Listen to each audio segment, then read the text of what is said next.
이곳은 이계와 현세가 교차하는 신비로운 도시 헬사렘즈 롯. あの日突如としてゲートが開き異界の侵食が始まり都市が再構成され 3년 전 뉴욕이라는 거대 도시에 대북락이라는 괴현상이 발발. 거대한 한계가 뉴욕을 뒤덮어버렸고 그렇게 뉴욕은 하루아침에 이계화되었다고 하죠. この前も言ったけどさ、お前ちゃんと妹さんに連絡取らなきゃダメだぜ。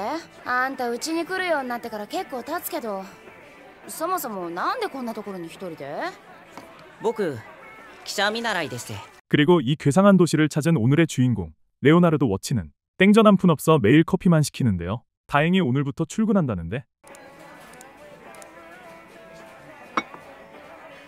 後で皿洗ってけ。 정많은 점원 누님이 입사 선물로 햄버거를 내어줍니다. 햄버거를 먹으며 여동생의 사진을 본 레오는 반년 전을 회상하는데 お兄ちゃん、せっかく教会都市まで来てるのに、なんで私を取るの？ 선천적 하반신 마비인 여동생 미셸라의 다리를 고치기 위해 괴현상 혹은 기적이 일어난다는 신비로운 도시 HL에 방문한 레오와 가족들.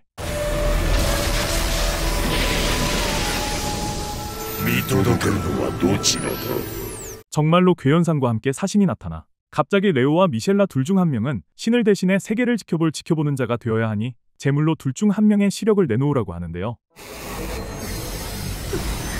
奪うな。私から奪いなさい。 미셸라는 덜덜 떠는 레오를 지키기 위해 자신의 시력을 포기하고 그렇게 레오는 가뜩이나 다리도 불편한 미셸라의 눈을 대가로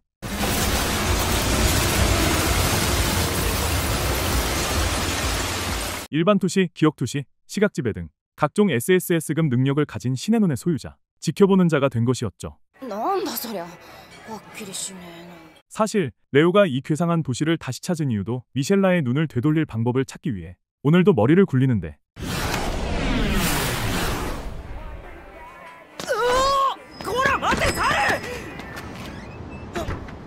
갑자기 원숭이 한 마리가 나타나 레오의 카메라를 들고 튀어버립니다. 음속으로 달리는 이상한 원숭이를 따라 달리던 레오는 원숭이와 함께 강도가 일으킨 폭발에 휘말리는데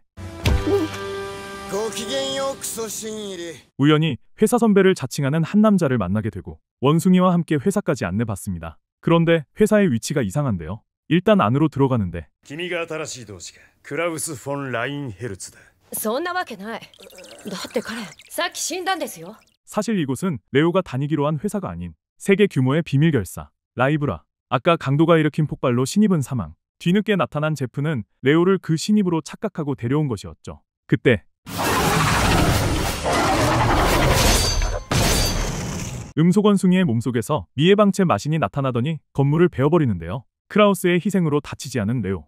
이어서 TV가 지지직거리더니 타라광 페무토라는 자의 방송이 HL에 동시 송출됩니다. 諸君、私だ。諸君はどうだい最近は。僕は全く退屈しているよ。 HL을 대표하는 악동 타라광 페무토는 HL에 마신을 소환하는 게이트를 심어놨으니 마신이 해방체가 되기 전에 얼른 없애버리라고 하는데요. クラウスさんてめえまさかダラクオの差し金か違う 제프는 레오와 원숭이를 페무토가 심어놓은 게이트라고 의심하지만 君は見えていたね。はい。君のその目に関係しているのかね。 경험이 풍부한 크라우스와 신의 눈을 가진 레오마는 게이트가 음속원숭이의 털 안 속 아주 작은 벼룩 한 마리란 걸 눈치채고 있었죠. 크라우스에게서 비범함을 느낀 레오는 여동생을 위해 뒷세계의 많은 정보를 가진 이 비밀결사에 어떻게든 가입하기로 하고 자신의 과거와 능력을 말하는데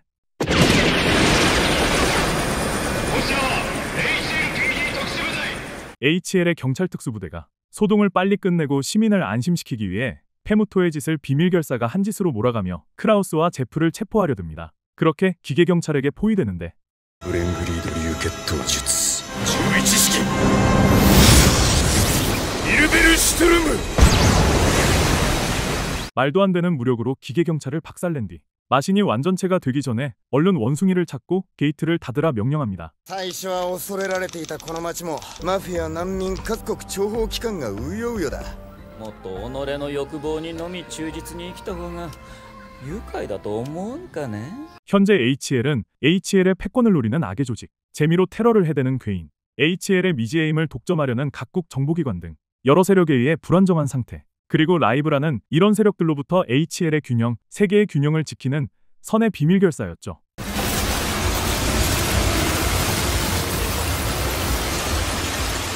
신의 눈의 투시 효과로 원숭이가 있는 곳은 금방 찾아내지만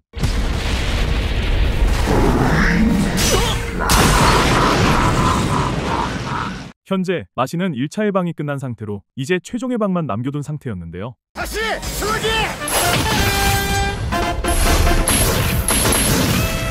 피를 다루는 두류열법의 제프가 마신을 상대하는 사이 원숭이한테 다가간 레오는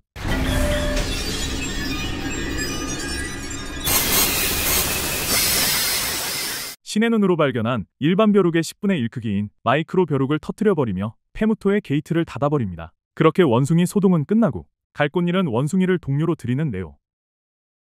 일주일 뒤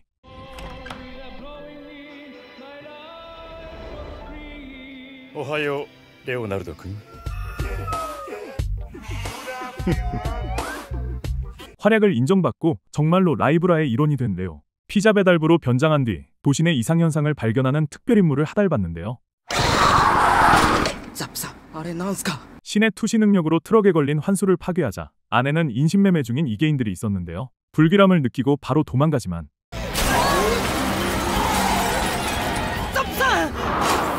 기척을 눈치채고 금세 따라온 이계인은 제프를 중상 입힌 뒤 레오를 납치해갑니다. 마신의 실체를 볼 수 있는 인간은 극소수이기에 레오의 누나를 꺼내 연구할 생각인 것이죠. 一体何してるんだ。ほら食いもん真空パックで保存中だ。この町でたった一人僕の幻術を見破っている君が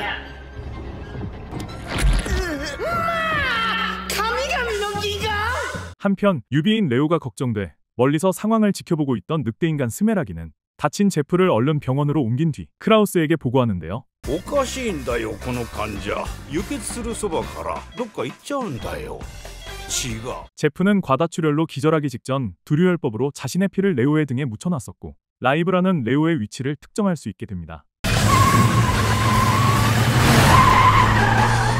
我々は君の GPS 信号に向かって最短距離を突っ切る。たとえそこがどんな異界の中心であろうと必ずたどり着くぞ。 그렇게 최고 속도로 이계인들의 주거지 바로 앞에 도달한 라이브라의 스티븐이란 남자는 모든 것을 얼려버리는 발차기 에스메랄 다시 혈동도로 이계인들을 얼려버립니다. 그렇게 레오는 무사히 구조되고 結果としては立派なもんじゃない？万事解決おめでとう。 결과적으로 레오의 납치로 인해 이계인들이 생각 이상의 고레벨의 환수를 사용한다는 것과 그 능력으로 인신매매를 하고 있다는 정보를 얻었으니 개이득이라는 스티븐. 일주일 뒤 君あと 2,3 日様子見て退院ねおめでとう 그렇게 퇴원한 레오는 당분간 라이브라의 사무실에서 지내게 되고 ドイツだな。薬中のチンピラに絡まれたんす。 조금 전 제프는 약중독자한테 시비가 걸려 그의 목을 베고 돌아왔다는데요. 신기하게도 베인 목이 몇 분 뒤 다시 붙었다고 합니다. 相当な役ネタだな。チェインは暴力団関係を。はい。ザップはプシャー周りを洗ってくれ。 스티븐은 이 말도 안 되는 현상을 최근 라이브라가 쫓고 있는 초고도술식의 신약 엔젤 스케일과 관련된 것으로 판단하고 체인과 제프를 보내는데요. 이 엔젤 스케일이란 초감각화, 근력과 회복력 강화 등 사용한 대상을 초월자로 만들어주는 수십억 가치를 지닌 신약이었죠. だが懸命な情報収集にもかかわらず手がかりさえつかめなかった。 하지만 약의 효과가 효과인지라 아주 높으신 분들과도 연관되어 있어 일말의 단서조차 찾을 수 없었고 見事だ山川さん棟梁です。好きだね君も。 다들 단서 찾느라 정신없는 가운데 엉덩이가 의자에 붙은 듯 체스에만 열중하던 크라우스는 갑자기 뭔가를 깨달았는지 10연승을 박더니 주차장으로 달려가는데요. 待っちゃったじゃないのよ。怪我は心配してくれてるの？嬉しい。 KK라는 여성 멤버를 데리고 이게 잔향이 진하게 나는 HL의 신부로 이동하는 크라우스.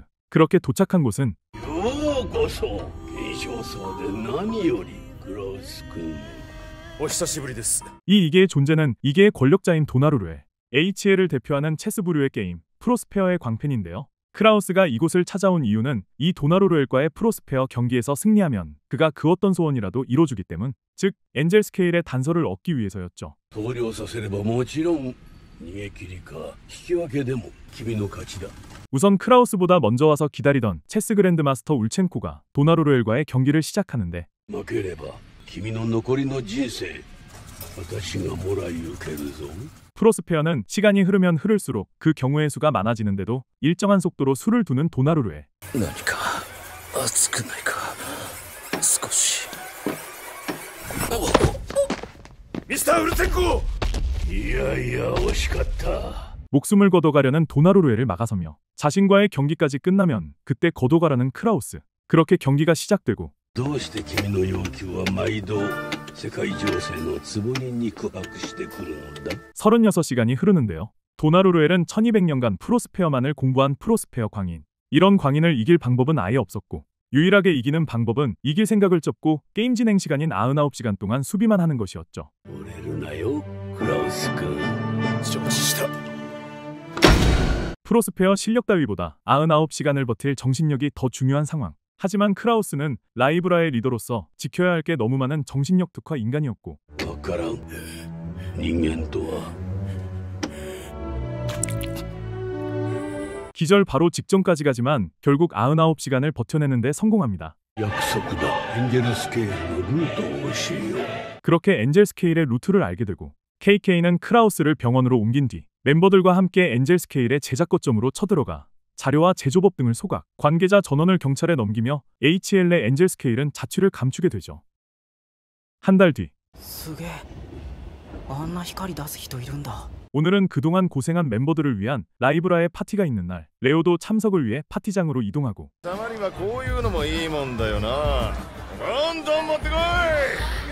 이 호탕한 괴한 패트릭은 신임 네오에게 뭐 재밌는 썰 좀 풀어보라고 하는데요.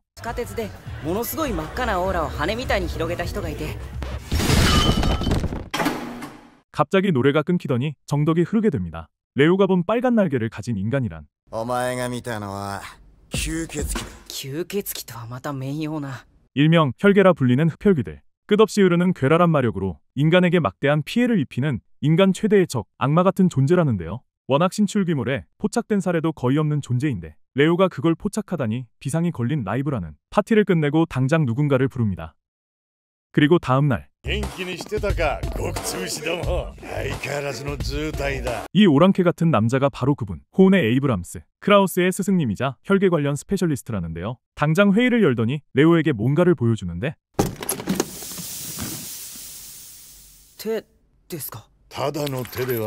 이 손은 고위혈괴가 인위적으로 만들어낸 13명의 반혈반인 엘더즈 13 중 한 명의 손. 이 손을 얻기 위해 47명의 부하가 목숨을 잃었다는데 그렇게까지 한 이유는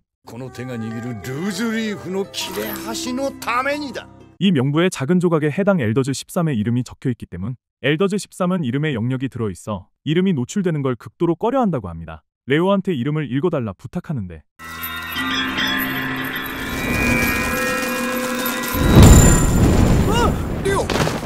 엄청난 결계가 펼쳐져 있어 읽는 것은 불가능. 포기하고 엘더즈 13이 마지막으로 발견된 중앙역으로 가 역인근을 관찰하기로 합니다. 레오는 신의 눈의 투능력을 사용하는데 엄청나게 사악한 대량의 마력이 눈으로 흘러들어오고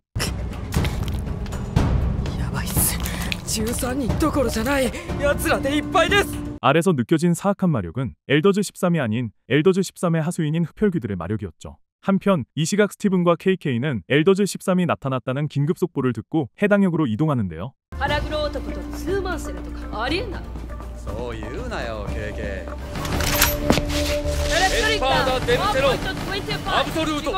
이곳에는 역사상 이례적으로 엘더즈 13이 무려 2명이나 있었죠. 크라우스에게 연락을 남긴 뒤 바로 엘더즈 13을 공격하는데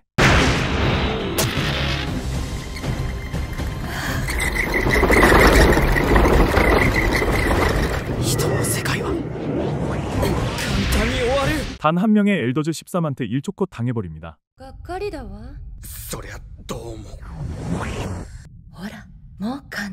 마침 갖고 놀 장난감이 필요했다는 엘더즈 13이 스티븐을 기만하고 농락하며 깔깔거리던 그때 브랭그리드 류케 도주츠 999式エフェングリス 혈계봉인 도구를 들고 나타난 크라우스가 궁극기와 함께 엘더즈 13을 봉인해 버립니다. 스티븐과 KK는 다행히 숨이 붙어 있었고 그렇게 라이브라는 아무런 사상자 없이 인류 최초로 엘더즈 13을 봉인하는 데 성공하죠. 얼마 뒤配合遅れちゃいますよ 라이브라의 정기회의를 참석하러 가던 제프와 레오. 갑자기 거대한 기계팔이 나타나더니 트럭과 융합. 제프와 레오를 추격해오는데요.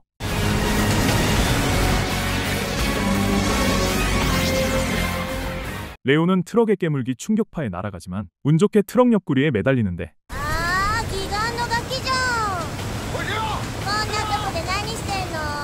그대로 납치되어 버립니다. 한편 이 상황을 뉴스로 본 크라이스와 에이브람스는 땀을 흘리며 어디론가 달려가는데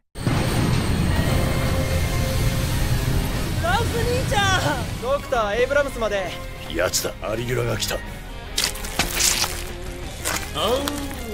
気そうだエイブラムス 바로 구속을 풀어주는데요. 이들은 라이브라의 멤버인 해머와 그의 혈액인 흉악범 브로디. 私の彼はすんごい悪で最高にクールだったんだよねはいでもいまいちだったの 세기의 미남인 해머는 평화로운 하루를 보내던 어느 날 브로디의 여자친구이자 도나루르엘과 같은 이계의 권력자 이 소녀 편집의 알리규라의 편집에 의해 イケメンの彼の血をまるっと抜いて入れ替えたの 브로디와 한몸이 되고 말았는데요. 세기의 흉악범인 브로디와 한몸이 된 해머는 억울하게도 범죄자 구속시설의 최하층에 갇혀 브로디와 함께 형벌을 받게 되었고 그로부터 한 달 뒤 알리규라는 브로디를 되찾기 위해 HL을 공격한 것이었죠. 하지만 정작 브로디는 자신을 인간의 혈액으로 만든 그녀를 증오하고 있었고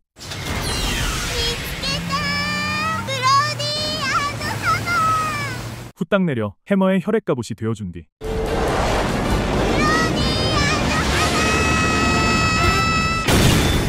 엄청난 괴력을 발산하며 알리규라를 HL 바깥까지 날려버립니다. 그리고 그렇게 날아간 알리규라는 의기소침해져 당분간 HL에 나타나지 않았다고 하죠. 한 달 뒤 햄버거 심부름을 나온 레오는 웬뚱땅한 이계인의 교통사고를 목격하게 되는데요.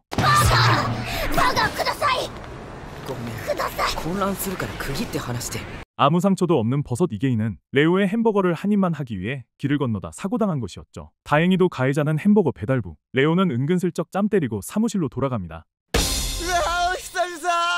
30分待ちでしたよ 그렇게 햄버거를 먹고 다시 사고지역으로 가보니 やあ大丈夫だったこの前こんにちはバーガーくれなかった方の人 버섯돌이가 그대로 있었고 왠지 미안함을 느낀 레오는 버섯돌이를 데리고 햄버거 투어를 합니다. 그렇게 레오는 버섯돌이와 친구가 되고 レオくんには母ちゃんいますか僕ね記憶ないんですよ母ちゃんの 버섯돌이가 엄마에 대한 기억을 찾기 위해 이리저리 돌아다니고 있으며 점점 기억이 지워지고 있다는 불쌍한 사실을 알게 됩니다.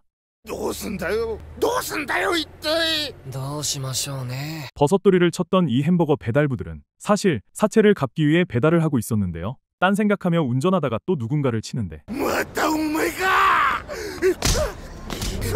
それどころじゃないでしょ 두드려 맞던 버섯돌이는 점점 빨개지더니 핑크색 포자를 분출해버리고 기억을 잃게 됩니다. 그리고 이 포자에 의해 마스크를 착용한 노란머리 외 주변의 모든 인간들은 기억을 잃게 되죠. 全ての当事者が一切合切を忘れてしまっていますかなり厄介だなどんな大犯罪も観測されないままなかったことにできる 한편 유일하게 기억이 남아있는 노란머리는 버섯돌이의 개사기 포자를 팔아 사채빚도 갚고 졸부가 되기로 하고 뚱보와 함께 버섯돌이를 납치하기로 합니다. 다음날 사고 소식을 들은 레오는 동네방네 사라진 버섯돌이를 수소문하는데요. あれレオくんお前どこ行ってたんだよ寝てた 그대로 햄버거 배달부들에게 납치되어 버립니다. 눈을 뜨니 천대는 두드려 맞은 듯한 버섯돌이가 폭발 직전까지 가 있었는데요. 母ちゃんのことを思い出せお前の記憶も飛んでることは確かだろ僕我慢するよだからまた一緒にバーガー食べようね 한 번만 더 폭발하면 버섯돌이는 엄마에 대한 기억을 완전히 잊게 되는 상태. 하지만 버섯돌이는 레오를 위해 결국 폭발하고 4명은 모두 기억을 잃고 기절하게 되죠. 나흘 뒤 햄버거를 먹던 레오는 왠지 슬픈 생각이 들어 눈물을 흘리는데 갑자기 버섯돌이가 나타나 또 레오의 햄버거를 노리다 치워버립니다. 前にもこんなツッコミしたことあるかい俺たち初対面ですけど 그렇게 기억을 잃은 레오와 버섯돌이가 다시 재회. 둘은 운명을 느끼며 햄버거 투어를 하러 떠납니다. 과연 사건이 끊이질 않는 HL에서 가장 사건과 연루되는 라이브라의 일원이 된 레오는 여동생의 다리를 고칠 방법을 찾아낼 수 있을지 혈계전선 6화까지의 내용이었습니다. 오늘도 좋은 하루 되세요.